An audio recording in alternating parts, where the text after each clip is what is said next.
Okay, so it's just past 11. Good morning, everyone, and welcome to the 2016 Okanagan Water Management Support Webinar. The purpose of this webinar is to provide the current water supply picture in the Okanagan. We normally do this a little later in the year, but we thought it would be a good idea to get out in front this year as the water is already starting to flow. My name is James Litley, and I've been asked to host this year. All participants have been muted for now, but if you have a question, I'd encourage you to please write it in the chat box that should be available on the bottom of the webinar menu. And we'll go through the we'll go through the webinar, and if there's time, we might be able to answer a few questions, or else we'll make sure that they get followed up on after the webinar. So this graph tells the story of annual water use in the Okanagan. It's collected for the period from 1996 to 2006, but it's important for context because you can see how much of the demand rises later in the summer and how we really rely on early rains and sufficient runoff to fill reservoirs that have to carry us through the year. The highlighted portion is where we currently are, so we should expect to see demand rising in the very near future. This is what we're going to be talking about today, looking at flow, groundwater, precipitation, and also having an update on fire season readiness.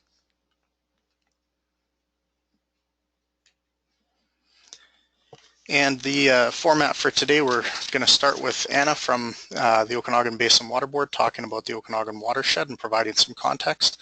Lisa's going to provide some information on precipitation and weather. Dave and Sean are going to be talking about the BC River Forecast Center and Okanagan River and upper reservoirs. And Anna actually is going to give an update on the Osoyoos lake levels. Then David Thompson is going to be presenting on groundwater, and Ray Crampton will be giving an update on fire preparedness and I believe drought planning as well.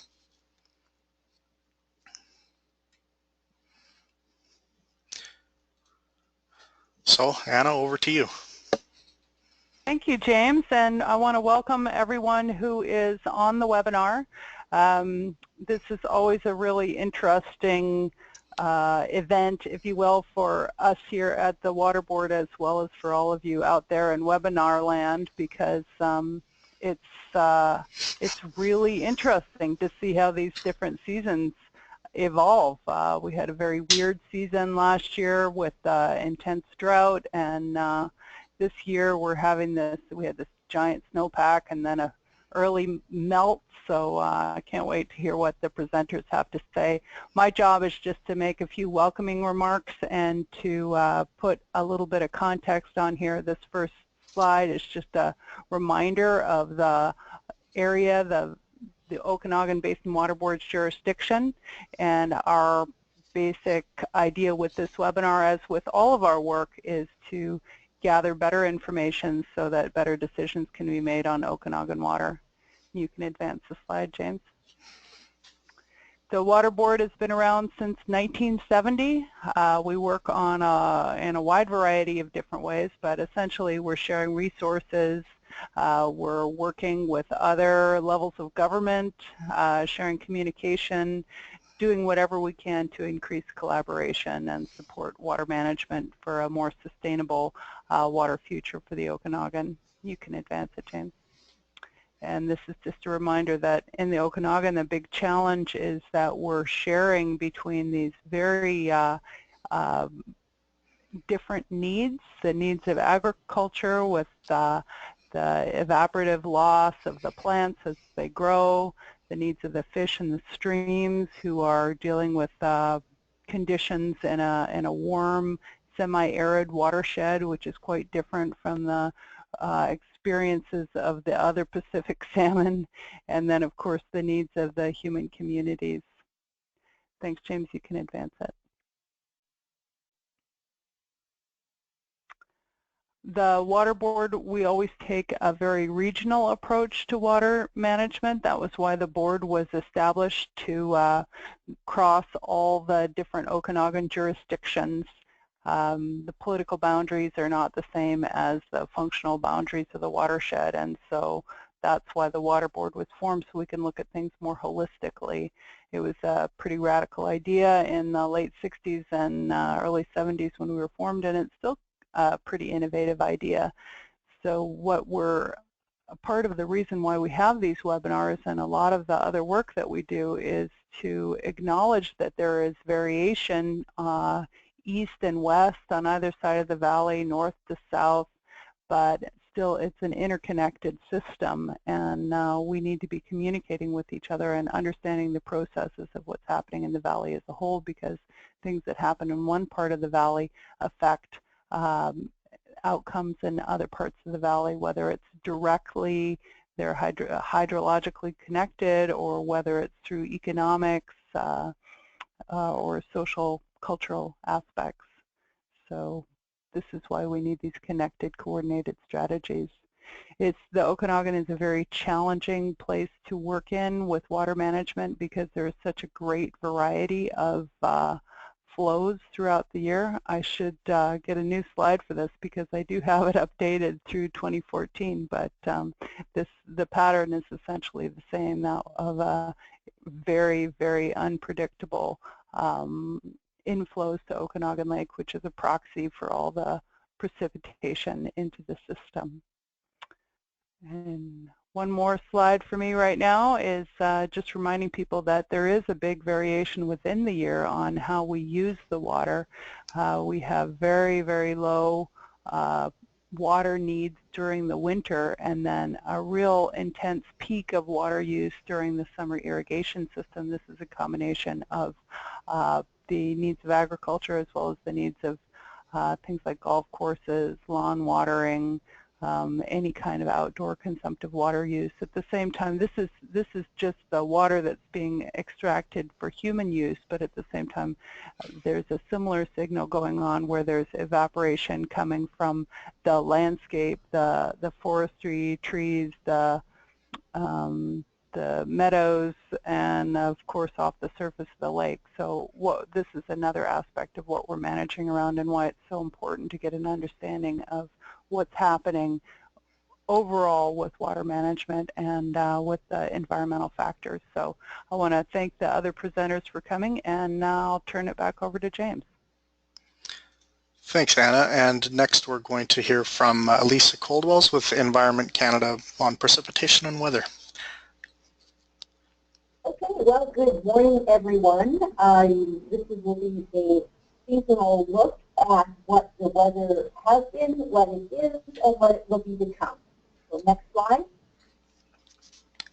So this is what I mentioned. We're going to take a look at what 2015-16 weather was in the winter, what the current climate conditions are at this moment, and then take a peek into the medium and long-range forecast to help with climate and forecasting up through the spring and summer season.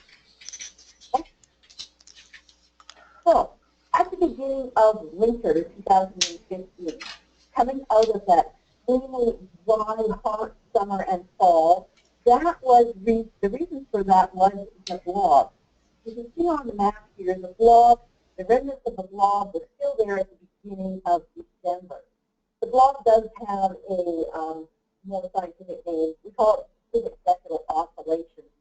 That's a little bit too hard for everybody to understand, so we just call it a blob because that's what it was. A big blob of warm water that sat off the coast of western Canada, and it was the weather problem, a driver for the whole winter. Lisa, and, yes. Sorry, we're having a bit of trouble hearing you. Is there a way, I don't know if you're on speakerphone or have a headset?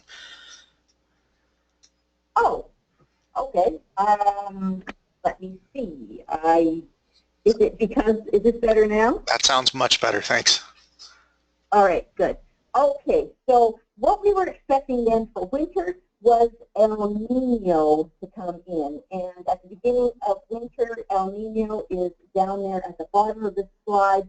What El Nino is it's another of these climate drivers. It's a warm river of ocean water right along the equator. And it does too have a return period of about every 7 to 14 years. Next slide. So this is the winter wrapped up into one picture. We've taken every single temperature through December, January, and February, added it together, made a huge average, and then compared it to the normal for that time of the year. So for winter of 2015-16, you can see that the strongest warming was up north through the Yukon and through northeastern BC, but all of southern BC and through the Okanagan Valley down in the south, they were warmer than normal too, but not quite as warm as what the north was. So we were looking at about 1 to 2 degrees above normal for the entire winter. Next.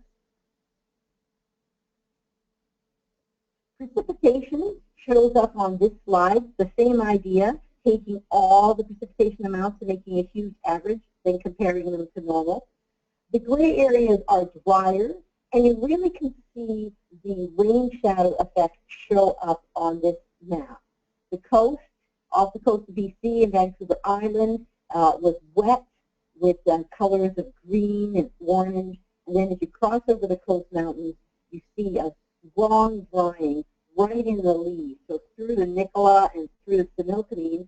And then as you get to the Okanagan and into the Monachies, you can see the green shows up again. So for the Okanagan region, it was actually wetter than normal throughout the winter. Next.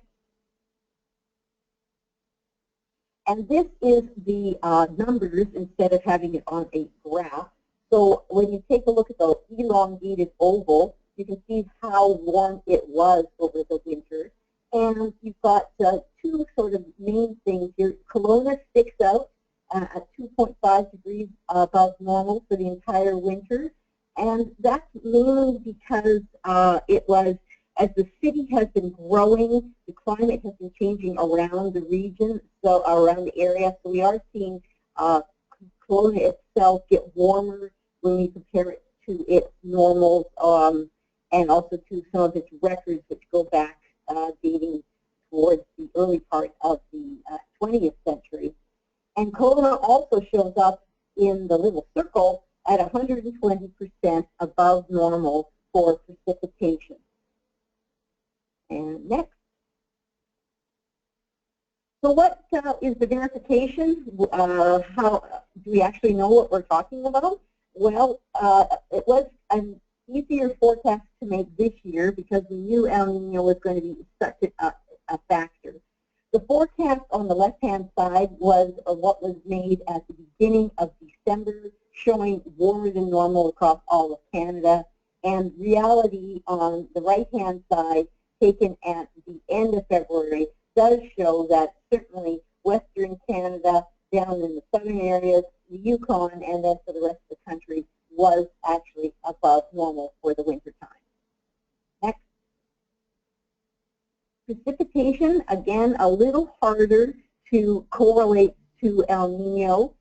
The left-hand side showing that we thought it was going to be wetter than normal on the coast and drier throughout the western prairies with a little bit of a gradient going across BC. And in reality, we ended up with wetter than normal down in southern BC and drier in the north with near normal conditions for the rest of the region. Next. So here's the current state. And what we've seen is PDO, or the Pacific Decadal Oscillation, aka the blob. It is really not going to be a player for this coming up spring, but El Nino certainly was still there, and it will be for the beginning part of spring. El Nino on the left-hand side is from the beginning of February, still very strong right along the equator.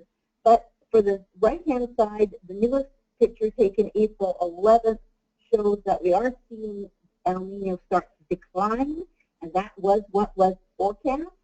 And looking at even a cool pool of water now showing up off the coast of Ecuador.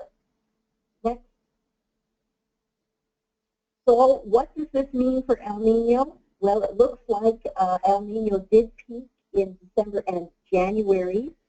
Then we had to wait a little bit for the actual effects of El Nino to make their way all the way up towards Western Canada. And El Nino's strongest effects were seen February and through March, and we're still seeing effects of El Nino right now in April, as we had a couple of really strong ridges and temperatures that have been above normal. But we are expecting that El Nino will continue to decline. Next. This is the forecast models from all sorts of different models taken around the world showing what El Nino is expected to do come into the spring and summer and even into the fall. You see by the big blue arrow that by the time we end up into August, it looks like El Nino is done. It is going to be at neutral conditions, and as we start into the fall and winter, El Nino continues to dip down and flip over into its reverse, which is La Nina. And La Nina, being a cold pool of water right along the equator, means in the past, that generally gives us wetter and cooler winters. So this is what remains to be seen as we get further on into the season. But when we take a look at past strong El Nino winters like 97, 98, and 2010, those following winters had been flipped into a La Nina. So it seems the pendulum swings from one side and way back to the other, from a strong El Nino into a La Nina. So that's our first kind of look at what we might expect for next fall. So let's take a look now next at what the upcoming closer forecasts are going to be. The mid-range forecast, deterministics, we got a pretty good handle on it. With El Nino still quite strong, it looks like the rest of April is going to be well above normal in the dark shades of red all through BC and southern Alberta. Next. And this is what the whole spring looks like, the 3 months of spring, April, May, and June. Again, BC being above normal. And what I suspect is that we'll see the strongest anomalies in the month of April and early May. And then as the spring season continues on, it will still be above normal, but it won't be quite as dramatic. So June, perhaps getting towards closer to a normal sort of temperature regime. Next. Here's the 10-day outlook for precipitation. This is coming directly from the model, and these are actual amounts. And it's showing that for the rest of the month, the Okanagan Valley in the sort of the blue circle area is going to not receive a lot of precipitation. The outlook is that we're going to start building a very strong ridge into next week, and that will make it very warm and dry, continuing through till the end of the month. Next. And the seasonal forecast for all 3 months together, showing that BC looking at it's going to be pretty normal precipitation-wise for the rest of the spring season. Next. So this is the time I get to tell you about the limitations of the forecast. These are broad-scale average forecasts. Temperature is a little bit better to forecast or easier because we have that strong El Nino driver, but precipitation doesn't have as much of a connection. And especially in the springtime, because our precipitation does flip over and start to become much more convective, so you get more thunderstorms and showers. So this type of forecast isn't really going to tell you what the day-to-day weather extremes are going to be. Certainly within the next 3 months, there's going to be a couple of days that are really hot, and there's going to be some really cooler days. It's not going to tell us about any late season snow, although I don't think we have a problem with that amount down right in the valleys. It'll probably be one of those things that will be just dusting the mountaintops. It doesn't pick up severe thunderstorms. It sometimes can tell you about a little bit of a heat wave, but not exactly when it's going to happen. And of course, it's got nothing. It doesn't tell you anything about wind. Next. So we're going to talk about, that should say Okanagan, not Northeast. The Okanagan is going to be, the main problems for the spring and summer are high heat. Cold lows aren't as much of a problem. So we're going to talk about, you have to watch out for the high heat areas, drier spells, and of course, think about the summer thunderstorms. Those are the convective showers, the short-term clouds that give you the heavy downpours, that give you lightning, winds, and of course hail. And those certainly can happen in the spring and early summer. Next. So this is just to give some resources for people that want to do a sort of a daily weather briefing, or where do I go to get some weather information. Of course, the main site would be our weather.gc.ca, where you can find your daily weather forecast. You've got the battle board where we put up all the alerts for weather warnings that might be issued by the office. And there's a variety of other seasonal forecasts and weather information on that site. Next. We do have two ways that you can get weather information directly through social media or through email. You can sign up for EC Alert Me, which would then send an email notification directly to your device that a weather warning has been issued for your area. So it's very handy there for people that are out on the field and just got your smartphone, that you can immediately get the weather coming directly to you. Next. We do put out early notifications. These come through email as well. These have been a product that we've been trying to add for advanced planning and emergency management, because sometimes on the weather horizon you can see 5 to 6 days out that, ooh, something is really going to happen over the Okanagan. And I'm thinking perhaps it would be a chance of, in the summer, we can see that there's going to be a strong convective outbreak. We think it's going to be in 4 to 5 days. Of course, we can't pin it down right away, but we want people to know that there's going to be a big change in weather coming. So we put these early notifications out. They describe the weather and the uncertainties of what we're thinking, but just so as a heads up, there looks like there's going to be a big change coming in the 4 to 5 days time frame, whereas the weather warnings generally go out 24 to 48 hours ahead. Next. We have joined the Twitterverse. We have a great Twitter page that at BC Storm. So we are engaging with people to send us in photos when there's weather happening. We put out our weather warnings on it, or at times when we think there's going to be significant weather. Sometimes we wrap up a weather event and try to give some information about what happened. So if you're a Twitter follower, you might decide that you'd like to follow the weather office at EC/BC Weather. Next. And this is not a new product, but we've been doing it for a year, and I think it's probably one of the best things that has come out of the weather office in the last while. We have a daily weather blog. Avalanche Canada has graciously decided to ask us to host it, and it's written daily from the weather office in plain English with a synopsis, and then we geared more to the mountains throughout BC, but of course all of BC is mountains. And there's lots of graphics on it. We put animations, and it just gives people a day, and it runs out from day 1 to day 5, so you can get a quick read on what the weather is going to be for the next 5 days, and that can help in your daily planning of activities. Next. And so that is the weather that's going to be coming up. This is me at lisacoldwell.canada.ca.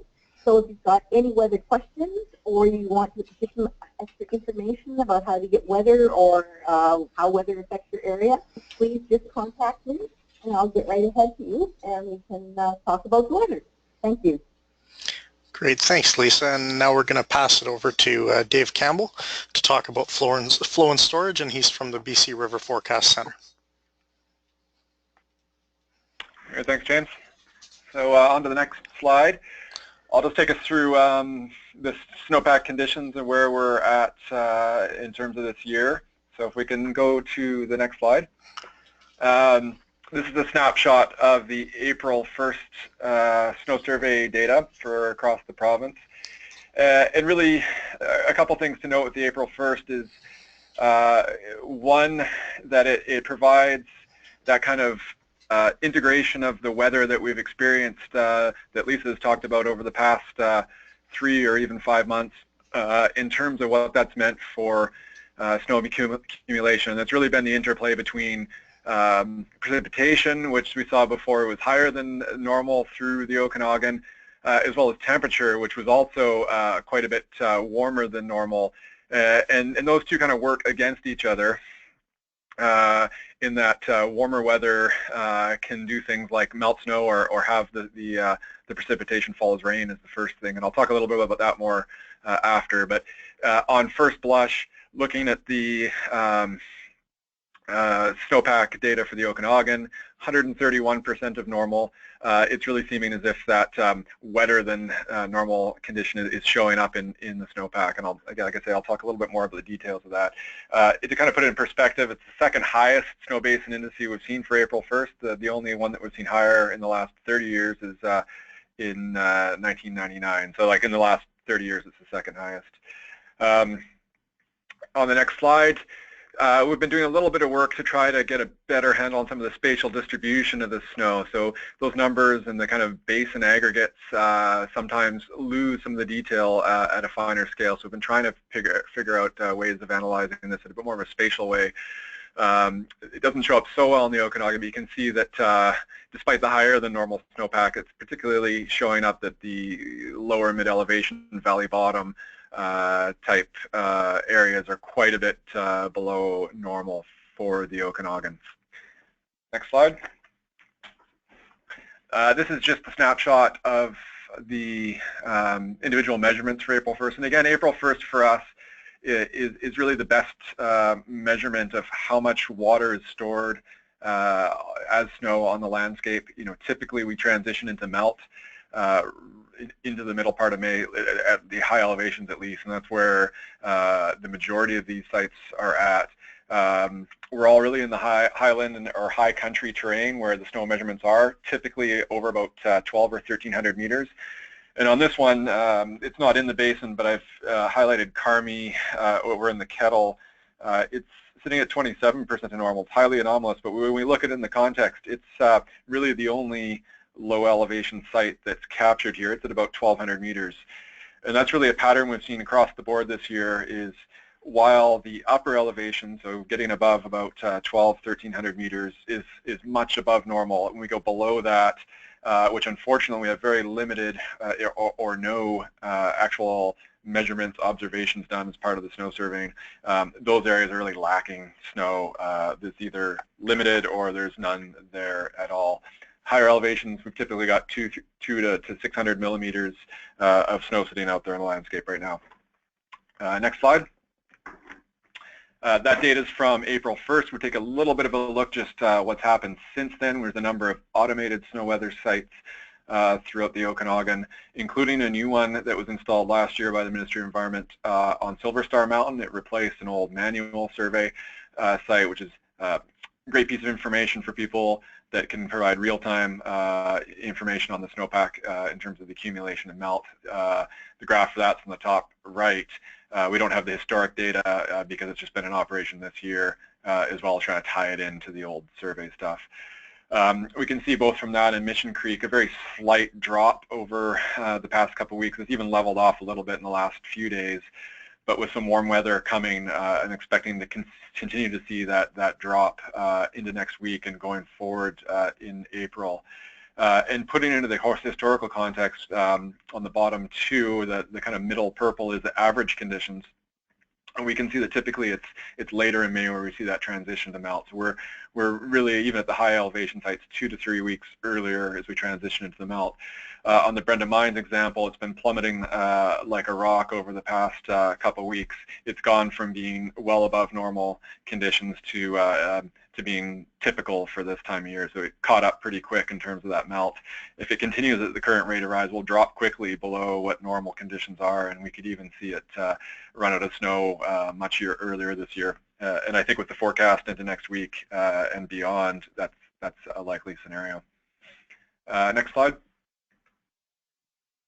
To try to get a better handle on the spatial side of things, there's other products available. This is a modeled snow product from the Americans and the NOAA group, and tries to, it takes the weather that's been modeled across the winter, temperature, precipitation, and kind of creates the snowpack that way. And we can see in the Okanagan Basin, and this is also a simulate, they take the data assimilation with the observed measurements that I showed earlier and the snow pillows. You can see in the valley bottom and mid-elevation sites, there's not a lot of snow. So really, the snow that we see this year is just lingering at those extreme upper end elevations.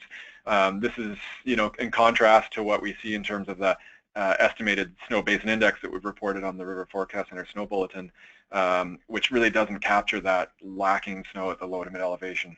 Next slide. This is to kind of put it in a bit of context to what we saw last year. Very similar in terms of the temperature regime, warm temperatures, lacking snow at the mid-elevation, but it was also a little drier last year, and we can see the upper elevations didn't fare so well. We had a snow basin index of 76%, but on glance between that kind of low to mid-elevation snow, there's really quite a similar picture to last year. Despite the high snowpack at high elevations, it's really lacking at the low to mid. It's a type of scenario that we expect to see more in the future, and particularly a lot of climate change scenarios that suggested this is what we are expecting to see more often: warmer winters, less snow at mid-elevation, and I think last year and this year are really demonstrating that pattern. Next slide. To kind of compare this to modeled results from what would be more a typical normal year, this is from 2014, 97% snow basin, so lower than what we have this year. But we can see the low to mid elevation is much healthier in terms of snowpack. And next slide is from 2012, the last kind of major La Nina cycle. We saw a lot of flooding, heavy inflows. There was also a lot of wet weather that season, but just kind of, again, putting into the context of near normal snowpack, but much more distributed at the low to mid elevations that we're not capturing this year. Next slide. Just touching on pieces of information that are available from the Forecast Center and part of our Freshet operations. We've got a new model that's been developed in the last couple of years, the Clever model. It's been expanded to a couple sites in the region, Mission Creek and the Similkameen River. We're publishing that information on the River Forecast Center website. And that provides a 10-day flow forecast for those sites. It's available to the public and they can access it there. It's updated daily during weekdays, and as we get higher into the freshet, we're looking at flood risk. It will be potentially updated on the weekends as well. Next slide. So just kind of summarizing, we've got very healthy high elevation snowpack this year. As I say, the second highest in the last 30 years, but it's really contrasted by very unusual conditions with a lack at the low to mid elevation sites. And I think there's a number of things. This definitely creates a lot of uncertainty when we look at things like flood risk and seasonal water supply. A lot of the water that we would expect to be there, we might relate there when we've got these kind of high basin indices calculations, has already left the basin or has already come down out of the mountains anyway. It's no longer stored as snow. It's gone, or it's worked its way into reservoirs or stream flow, and we see that in the streams, and Sean will talk about that more. The other aspect is that we're really starting to see the melt early, and we expect with the weather to see that continue. Now, while we've got high snowpack at the high elevations, that water could move quite quickly as it melts out, and I think there will be a pretty quick transition from being this kind of higher than normal at the high elevations to melting, and then potentially things tapering into the low flow side of things. So I think that despite the high elevation snow, we could have that pressure later in the season for low flows as that transition is much earlier this year, and we go into the low flow side of things. So I think it's something to just kind of pay attention to this year, that it is highly anomalous compared to what things we've seen in the past, and just trying to deal with some of those uncertainties around the impact of having already lost that water at low to mid elevation. So that's it for me, and I'll pass it back. Great, thanks, Dave. And now we're going to hear from Sean Reimer. So, Sean. Hello, everyone. So, Sean Reimer with Forest Lands and Natural Resource Operations out of Penticton. Well, I manage the dam at the outlet of Okanagan Lake, and then try to manage for lake levels on Okanagan Lake and flows in the Okanagan River. and we try to manage the lake levels to sort of monthly and seasonal elevations that have been set in place with the Okanagan Basin Agreement. So the first slide here is actually an update of the one Anna was talking about earlier, and I just wanted a quick comment about last year. So 2014 was sort of a strange drought year. We had about 400, just over 400 million cubic meters, which translates to about 76% of the normal. And so if you were to look at this graph and look back at 2003, 2009, the inflows were much lower into Okanagan Lake for that year. So it really speaks to the fact that our drought last year had so much more to do with the early peak and the early melt that we saw rather than the sort of volume of water that came into the basin.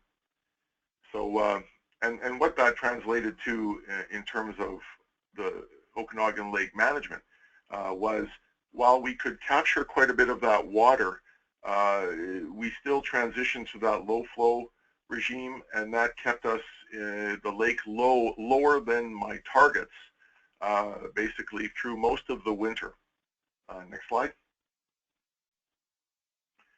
So what happens then? We work with the River Forecast Center, and the River Forecast Center uses the manual snow survey data along with a few other inputs such as the precipitation, the Kelowna, and in fact the Okanagan Lake level, and uses it to come up with seasonal inflow forecasts monthly. Again, it's done sort of in conjunction with receiving that manual snow survey data. And what they give us in terms of the critical times for us, February to July, sort of through the end of freshet, March to July, and April to July forecasts, and May to July. So this year you can see from this slide that we sort of transitioned through from 95% of normal forecast in February through to where we are today with actually 162%. But again, as David mentioned, a lot of this forecasting, it really is skewed towards the upper elevation, and that's worked for many years and given us reasonable numbers in terms of our forecasting abilities. But the last couple of years have been anomalous that way in terms of the early melts that we've seen. Next slide. And here's a good example of where we've been at in terms of the early snow melt and the inflows, the actual inflows that have come into Okanagan Lake this year. And it is actually very similar to last year. So that the weekly inflows are much higher than the normal, which so the weekly are shown, the actuals are shown in the blue on the upper left graph, and the black bars are our normal conditions. So again, if you were to look at what happened last year, you would see a very similar pattern. And then the bottom right graph, again, just shows the cumulative weekly inflows coming in. And again, very similar pattern to last year. Next slide. So Okanagan Lake, again, this is where we are actually at this year on sort of the green bar, and then we have sort of upper and lower quartiles. So this shows us all the way through to last year and the earlier than normal conditions. And then on the right-hand side, the green bar shows that this early melt where the lake has started to rise significantly. It's difficult to determine, again, where to manage the lake in terms of the forecast. Right now, we are actually 11 centimeters lower in the lake than we were for this date last year. And you can see that if you were to look over on the left-hand side for the sort of between the April 1st and May 1st of last year, we were up in the sort of a gauge height of 1.8, whereas today we're more like a gauge height of 1.69. And to put that in perspective, that gives us today's date, we have about 55 centimeters left on the lake before we get to our full pool target. Last year at this time we had 44 centimeters to go, but in 2014, we had more like 90 centimeters to go for this date. Again, very indicative of this early snowmelt that we're receiving. And again, in terms of lake level management, it's difficult to determine which way to go. We can do some sensitivity analysis that tells us that we have the ability to let a lot of water in and make adjustments through the rest of the freshet. One thing that this early snowmelt has been due to this warm weather. And I have a constraint in terms of my outflows that have to do with sockeye salmon eggs in the Okanagan River. And so what happens is there's a threshold before I would start scouring eggs out before they hatched. But this early warmth has translated into an earlier than normal hatching and emergence of the eggs from the gravel. And so I'm at a point where I can actually release water at higher flows without scouring those eggs out. And we're actually 2 to 3 weeks early, so it gives me a little bit more flexibility. So even as of today, we've started to raise the flows in the Okanagan River, and they'll be high for some period of time, and then we'll just be watching those conditions going into May and adjust where needed. Next slide. And next slide. I think that was the end of yours, Sean. Oh, okay. So thank you very much, and I'm going to hand it back over to Anna to talk a little bit about Osoyoos Lake. Hi, so this is Anna Warwick-Sears again, and in addition to my responsibilities at the Water Board, I've also recently been appointed to the International Osoyoos Lake Board of Control, so I thought I'd jump in here. Gwyn Graham, who normally presents this, is the Secretariat of the Board of Control, but he was not available today, so I'm just going to say a few words. Osoyoos Lake is managed separately from the main Okanagan operating plan that Sean just spoke of, because Osoyoos Lake is an international water body. It crosses the U.S. border there just south of Osoyoos, and it is the operations of Zosel Dam, which are on the U.S. side in Oroville, are governed under an operating agreement under the Boundary Waters Treaty. So when we had the drought last year, it was affecting the BC water managers, but the IJC actually had to issue a separate drought declaration, and I wanted to say a few words about that. You could go to the next slide, James. So this is a chart of Osoyoos Lake levels and essentially the operating agreement for Zosel Dam. The little squiggly blue line is what the water levels have been so far this year. The gray level is what is the agreed on range of operating levels. The gray area is that under a normal conditions, the dam operator is required to keep levels within this range.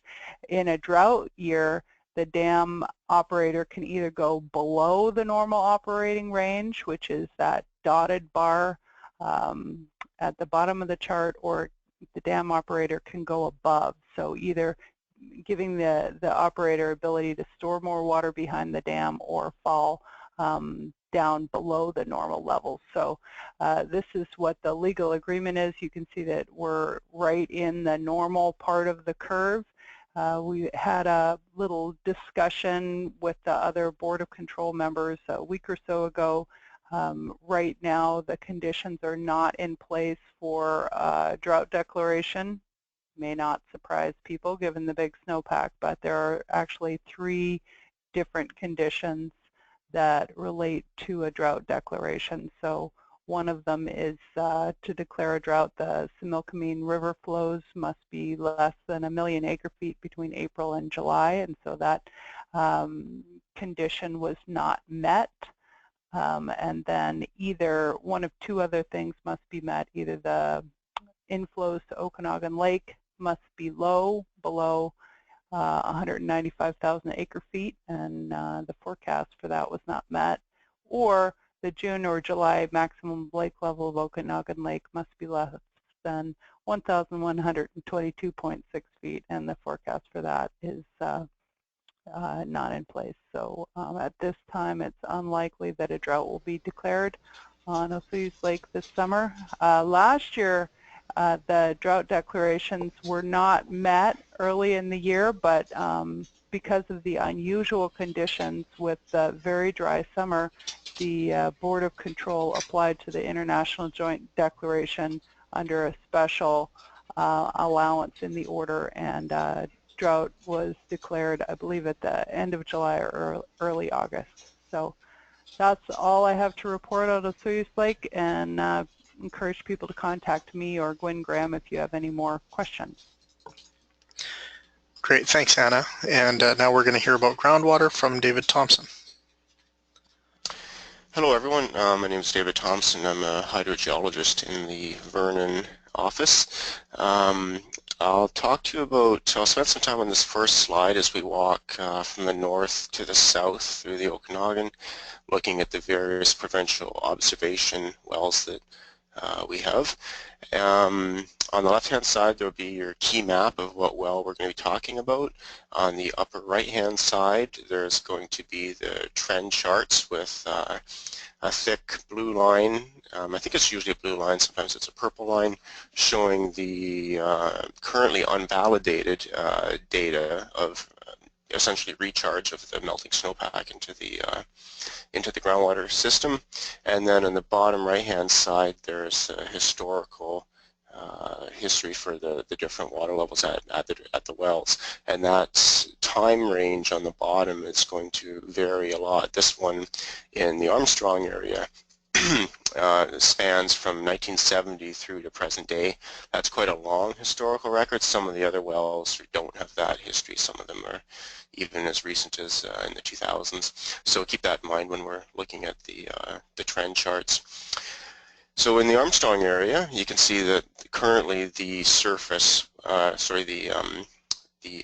water levels in the well, this is meters below ground on the left-hand side, sort of trending on average for the long-term record here. And then overall from 1970 through to 2015, visually it looks like a bit of a not quite stable, maybe slightly downward trend. Next slide, please. Moving south to Eagle Rock, just north of Vernon, there's the purple line showing that the current record has us toward the higher end, perhaps even exceeding the historical maximum in this area for recharge. And again, this is a fairly long record from 1975 through to present. There was a production well, I believe, that was put into service around the year 2000, and that's why we have that significant drop-off around that time period. But since then, since 2000 or so, you can see the trend is sort of recharging the aquifer, and the water level is coming up overall. Next slide, please.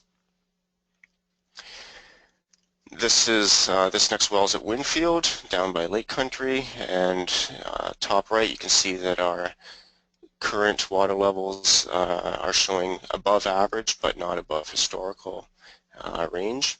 And in the long-term range, which is really in the groundwater world fairly short-term, just from 2004 to present day, just a little more than a decade, overall it's sort of trending up the last 5 or 6 years, but overall it hasn't really changed much since when we put the well in.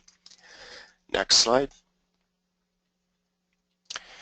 Down in Rutland, down in Kelowna, this well, I believe, is being impacted by some production wells, and in terms of the long-term average, you can see that we are declining it's a pretty significant trend, and in the overall, the first 4 months of this year, we do have below average recharge. Next, please. In Summerland, we have above average recharge so far, and the long-term trend, which again is a relatively short-term trend, we do have overall increasing water levels. Next slide. Thank you. Twin Lakes. Overall, we are just popping over the historical maximum in this record, but again, it's a fairly short record from 2011 to present day. We do see a trend of increasing water levels at this location. Next. Similar to Twin Lakes, the Willowbrook well is showing us that the trend is increasing toward the historical maximum at this location, and overall there from 1983 to present day, there's a couple sort of decade-long cycles of decreases and then increases in water levels, and we're sort of coming out of one of those now, it looks like, in the last couple of years. Next slide. And down at Anacrus Mountain at the south end of the valley, some significant recharge going on right now, and that's consistent with the historical trend. It does, it's quite a sharp increase there, and we are heading toward matching approximately the historical maximum, and in the long term, 4 years or 5 years, we're trending. There's not really a trend, it's pretty choppy, and it's hard to say much about the trend at this point with this limited data. But that hopefully provides a bit more resolution overall in the valley on some of the other presenters, Lisa and Dave's information. Further information on the observation network and the hydrographs can be obtained at these different links that are here. You can download some of that long-term data and plot it in Excel if you want, and I think there's a fairly instant drop-down plotting of the last couple of years or the current year relative to trends that's easily available at that link that the mouse is over there right now. And for further information, you can contact some of the groundwater technicians that put this slide together for me, Twyla Legault and Nicole Pyatt, both in the Penticton office, and I can be contacted directly at a similar format email address, david.thompson@gov.bc.ca. Thank you.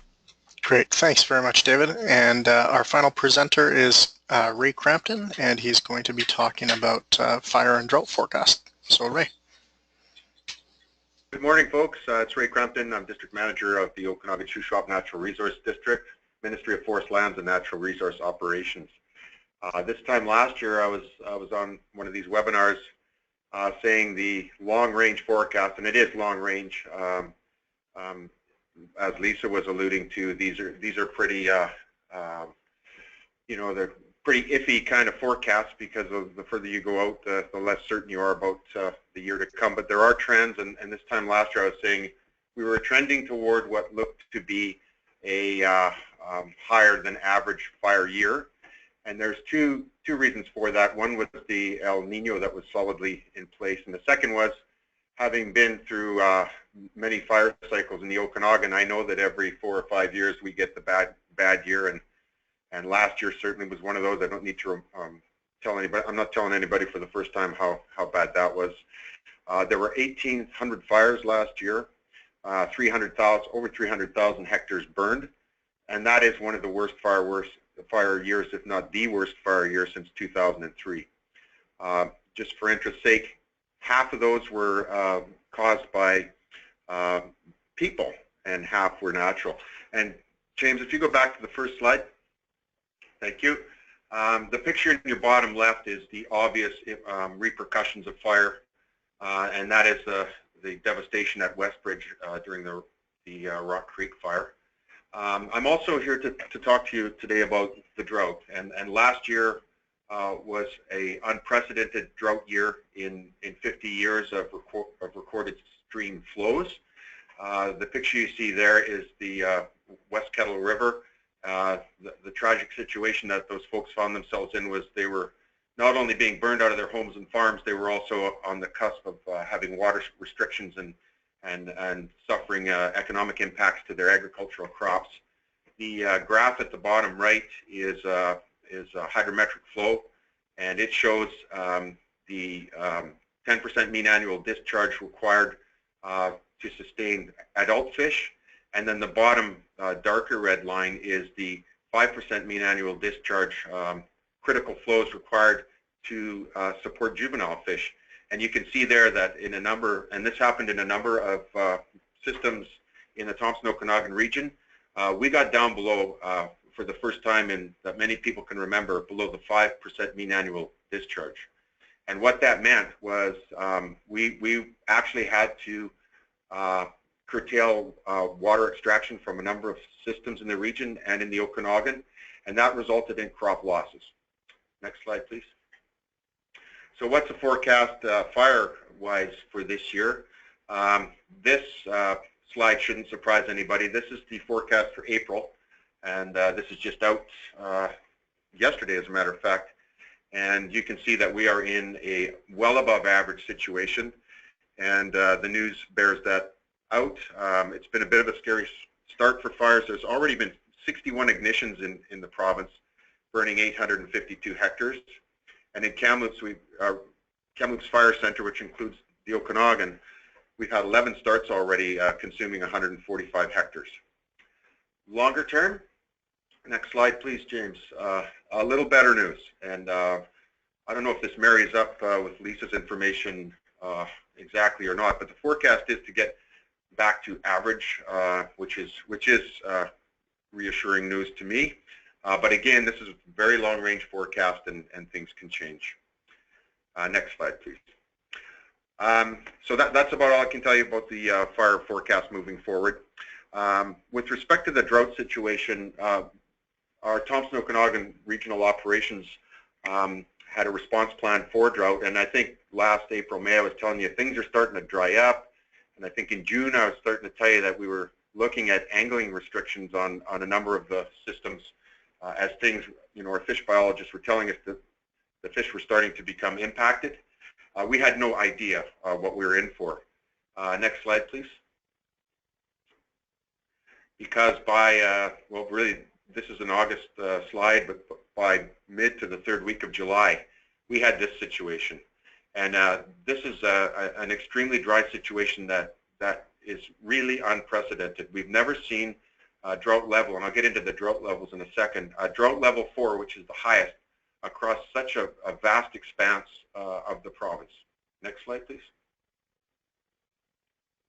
And this is just a table. It's a little bit hard to read, but this is a table that talks about the significance, the conditions, and the significance of the conditions. And you can see that when we get into drought level 3, very dry conditions, we start looking at reductions in water use.